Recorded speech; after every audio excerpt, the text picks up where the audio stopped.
Type 5. Sentence completion. Section 1. Good afternoon. Can you please assist me? Sure, sir. What seems to be the problem? Well, you see, I bought a video game from this shop 3 days ago, and I can't seem to get it to work. Did you read the manual that came with it, sir? Yes, I did. I was able to turn it on, but when I inserted a disc, it suddenly turned off. After that, I couldn't get the machine to stay on for more than 5 minutes. Was the disc you inserted an original or a copy? It was an original disc. Actually, I brought it with me. Hang on a second. Here it is. Let me see. Notice this scratch right here. It's probably why the machine couldn't recognize the disc. Oh, and is that why the machine won't turn on properly? I think so. Sometimes the settings do get affected, but don't worry, it's very easy to fix. Did you bring the console with you? Yes, I did. Good, let's take a look at it. Sure, here. Okay, now there's a simple way to fix this problem. Please turn on your machine. Okay, it seems to be working. Then press the settings button once it's on, like this. Right, and then? Well, a number of commands will appear on the screen. Just choose the command Restore and it will be reinstated to its original settings. That's simple. Yes, it's that simple and easy. Oh boy, I was so stumped with it. Don't worry, now you know what to do. Right. By the way, how do I navigate the buttons without using a computer mouse? Oh, you can use the remote control that comes with the console to navigate the buttons. And double-check the discs you want to use. Make sure they're not damaged. I'll remember that. Anyway, can you try this disc just to see if the machine's working properly? Sure, let's check it out.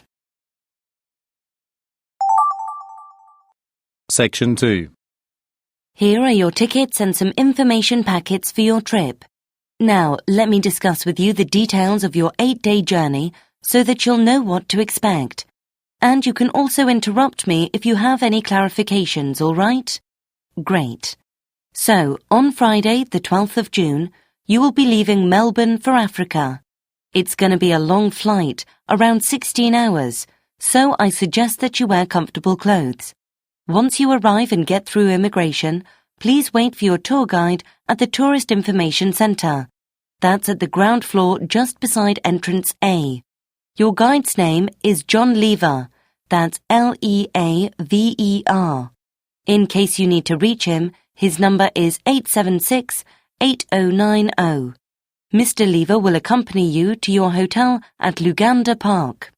When you arrive at the hotel, you will be given a short tour of the surrounding area. You'll be able to familiarize yourself with the amenities offered there. You can also make plans for the rest of the day, since the safari tour will officially start on the second day. On day 2, expect a wake-up call at 7 in the morning and be ready by 8. On that day, you'll be traveling to the Asia Swampland Park. The park is comprised of 1,500 square kilometers of swampland. Here you will be able to observe crocodiles, alligators, and even hippopotamuses in their natural habitats. You can take pictures, of course, but you won't be allowed to step out of your tour vehicles for safety purposes. This rule is applicable to all your safari destinations, okay? Moving on day 3, you'll travel to the Tiki River, which is the largest water source in the region.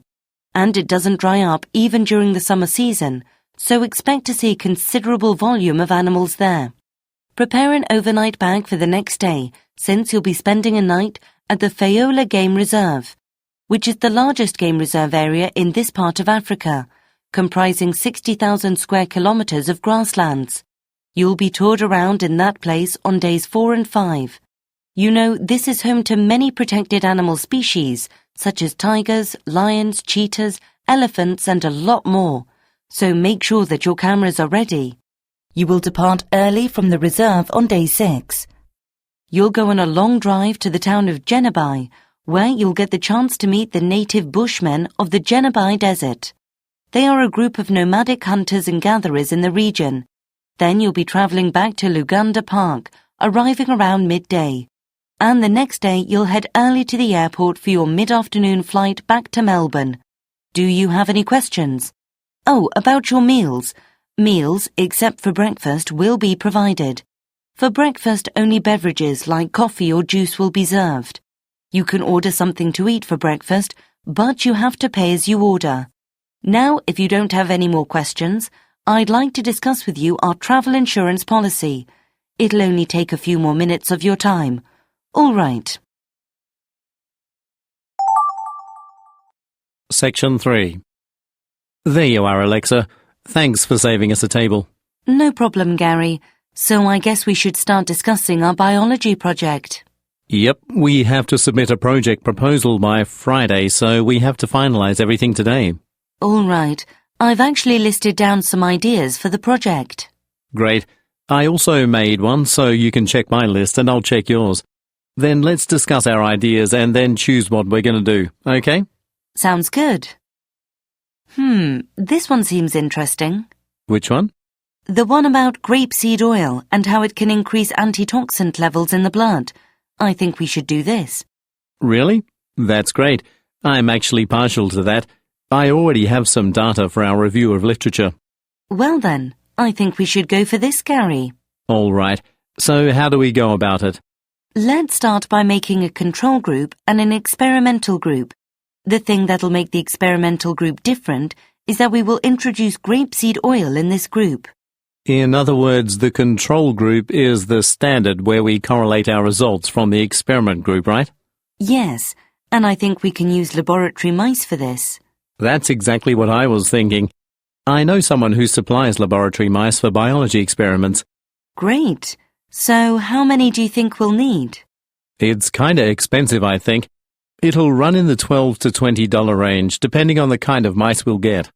I think the most commonly used type of lab mouse for biology experiments here is the XL728. Is that so? How about if we just get 6 mice for starters, 3 for the control group and 3 for the experimental group? I guess that'll be okay. What about the grapeseed oil? Where can we get that? Well, a lot of shops have them. I think the cheapest ones are $8 per bottle. Okay, I think it's affordable enough. Now, what else do we need? Actually, we need a place where we can set up our experiment. My grandmother might allow us to use her garage. I'll ask for her permission, but I think that's a sure thing already. Great. Section 4. Before we begin our tour, let me give you some ideas about Roslin College of Music. First of all, thousands of students from different countries apply to Roslin College every semester. Standards are set quite high here, so only about 30% of all applicants are considered for a second interview, and only 10% of that 30 get accepted. Our faculty-to-student ratio is kept at 15 to 1, so that professors will be able to properly mentor each student. The core value of Roslin College of Music is to help each student to explore and to study the music he loves. Now, we're standing in front of Tucker Hall. This is where the administrative offices are located. The Dean and the Assistant Dean's offices are also located here on the 3rd floor. Let's walk for a bit. This walkway is called the Hunter Lane, leading to the Garnett Music Hall. This, ladies and gentlemen, is the Garnett Music Hall, a remarkable teaching facility for music students. It's equipped with modern tools, and it has a large auditorium where students hold musicals, concerts, and operas every semester. If you'll notice, there's a smaller building annexed to the Garnett Music Hall. That's the Ross Practice Centre. It boasts of 50 soundproof practice rooms for students. As we go north, you'll see the facade of a large red brick building. That's Harper Hall, and it's where general college subjects are taught. This building on our right, just across Harper Hall, is the Cook Music Centre. It has recital halls and music studios for students. You see, before each semester ends, students in all year levels are required to present something which they have composed or made. This serves as the final exam, and each Roslin student is expected to offer a decent, or better yet, an excellent performance in order to advance another year. Now, between the Cook Music Centre and the Harper Hall is the Spencer Plaza. Generally, students can spend time here to relax or get together. Now, we're walking along 5th Street, going to the north end of the campus. We're going to take a look at the Stewart Music Museum. Right, so This is the Stewart Music Museum, where many musical artefacts are exhibited. At the south end of the first floor of the Stewart Museum, you'll find the Alumni Centre. As we continue our northbound stroll, you'll see a body of water becoming visible just ahead. Right, so that's Melody Lake. Most of the time, students go there for inspiration, for gatherings, or for sports activities.